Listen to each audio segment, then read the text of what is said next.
पाटना तरफ गणदौड़ अनुष्ठित होती बानेर बुढ़ीपदरा ठार जपाटना राजबाटी पर्यंत अनुष्ठित होती। ये गणदौड़ जपाटना अंचल गोटे सौहार्दर वातावरण सृष्टि कर विशेषकर आज सुभाष बोस जयंती अवसर में युवपीढ़ी मान गोटे प्रेरणा सृष्टि कर पवित्र नाग कलमपुर ब्लॉक पाणीगा आज गणदौड़ में फास्ट होती जिन गला थर आई जनवरी 26 में 7 नंबर होती। आज मत बहुत खुशी लगला जिनके आज फास्ट होती गणदौड़। आज ये अवसर में आमर से न्यूज़टा कवर कर नेताजी गोटे जिनिस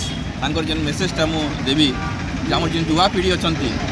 उत्साहित करी आम माराथन दौड़ आज कराई 76तम गणतंत्र दिवस आम मनवा जाऊँ। यही अवसर में आम डॉक्टर बाबा साहेब अम्बेडकर को भी आम मनवा से संविधान ड्राफ्ट कमिटी चेयरमैन थे समस्त को लेकर छोटारू बड़ पर्यंत सबू जाति को लेकर से संविधानटा तैयारी करते और से भी कोटि कोटि नमन करुच्ची और युवा पीढ़ी को मेनली ये देशर से भविष्य तेणु से आम गोटे प्रोत्साहन करी माराथन दौड़टा करूँ देशर भविष्य थे मुझे जे जिते भी द बेस्ट जोटा देकर एक्टिविटी देकर आम देशर भविष्य से चिंताधारा करी